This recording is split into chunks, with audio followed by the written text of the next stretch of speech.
Y por último, el manchado de jabugo, que es un reducto muy pequeño que está en la provincia de Huelva, que procede del cruzamiento con otras razas que hubiera en aquel momento en ese entorno y que es singular, porque tiene manchas. Ningún otro cerdo ibérico tiene manchas, solamente este. Bien. Todos tienen sus motivos para estar en peligro de extinción y esencialmente es porque la demanda de sus producciones es prácticamente inexistente. En la zona del Guadiana existía el lampiño del Guadiana, tapón de alberca, pequeñito, rechoncho, grasosillo, rústico como cualquier ibérico, pero claro, con un crecimiento muy limitado. Y el padre de José Luis Sánchez Pinilla se le ocurrió: ¿qué pasa si cruzo yo un retinto con un lampiño? Y sacó el entrepelado. Y sacó el animal más bello probablemente dentro del ibérico, conservando una finura extraordinaria de sus extremidades, con muy poco pelo, un hocico tremendamente largo y con una calidad de carne intermedia entre el retinto y la excelencia del lampiño. Eso es el entrepelado. Es el ingenio del padre de José Luis Sánchez Pinilla. Así de claro. Yo me acuerdo de mi padre de pasarse ratos y ratos, y yo lo he hecho, observando. Y aprendes una barbaridad.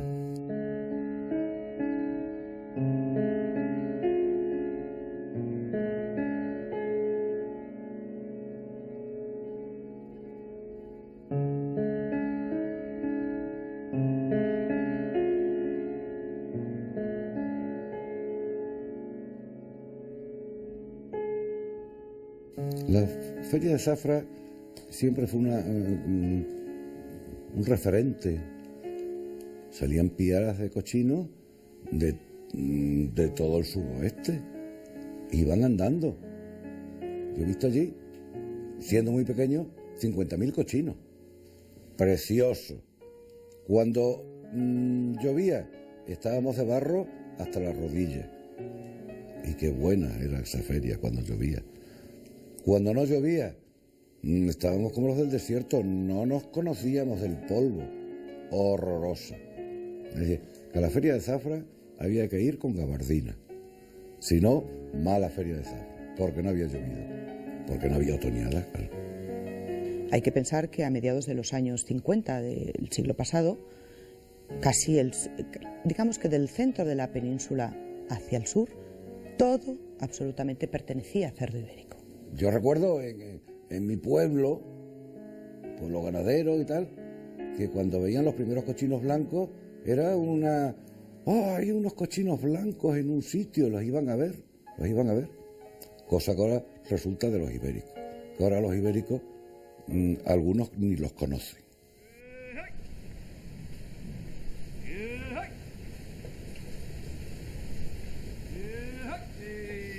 El retinto es el más numeroso. El retinto es el ibérico por excelencia. El perfecto para todo tipo de terrenos, de explotaciones, de manejos. Dentro de los niveles productivos está un escaloncito por debajo del torbiscal, un poquito por debajo del torbiscal, muy por encima del resto de las variedades, por encima del lampiño, por supuesto, y por encima del entrepelado, y es razonablemente productivo, pero además conservando niveles óptimos de calidad. Por lo tanto, cualquier industria que quiera mantener sus niveles de productividad en límites razonables, probablemente trabajará con el retinto.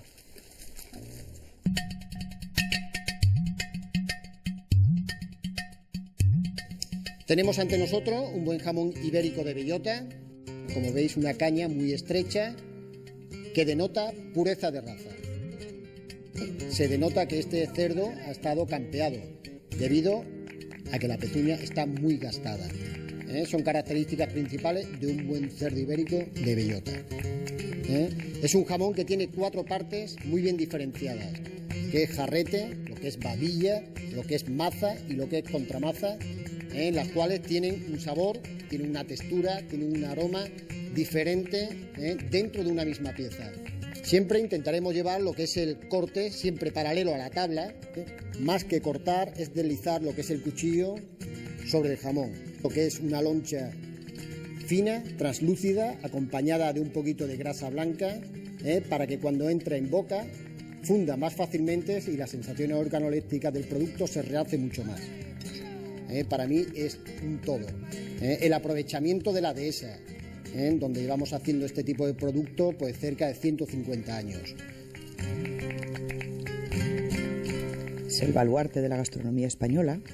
Es un producto que no tiene ningún parangón, pero que no es posible hacerlo en ningún otro sitio que no sea el suroeste de la península ibérica. El jamón de cerdo ibérico puro, además de ser un bocado rico, es un bocado saludable. Y esto es porque el animal se ceba exclusivamente con bellotas durante la época de la montanera.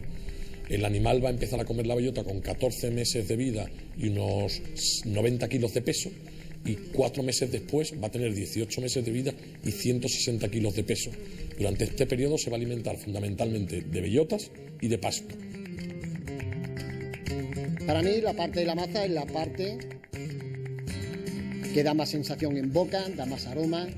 A la hora de hacer una cata, cogemos la loncha y lo primero que hacemos es olerla.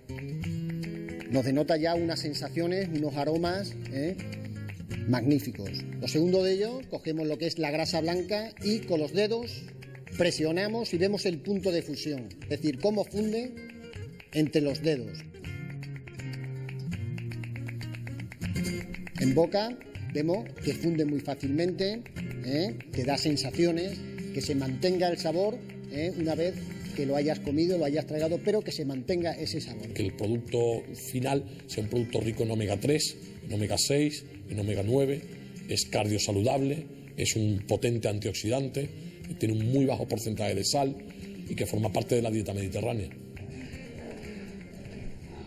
Bueno, nuestro proceso de elaboración nace en el campo. Nace primero con una selección genética de nuestros sementales, tanto de nuestros berracos como de nuestras madres reproductoras, para obtener los lechones con una calidad de pureza de raza en lo máximo posible.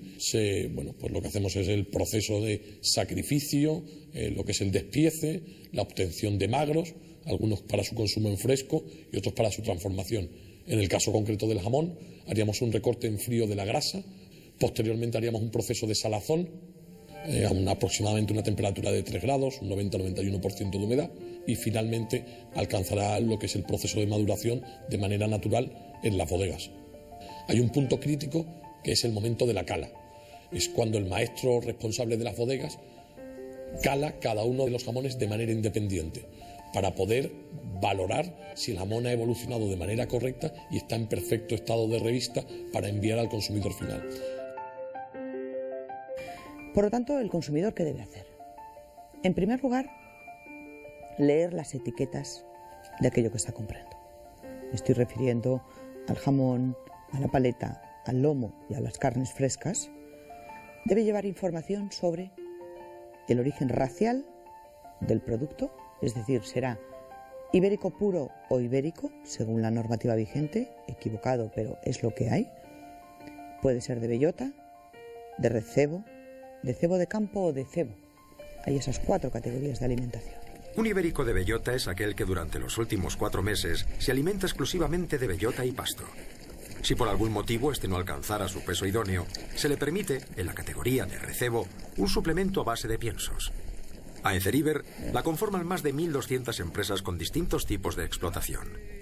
Desde los que apuestan por el más tradicional criado en extensivo de sus piaras, en el que son necesarias hasta 2 hectáreas de dehesa para cada ejemplar, hasta los productores en régimen de intensivo, donde los animales se crían en naves y son alimentados tan solo de cebo.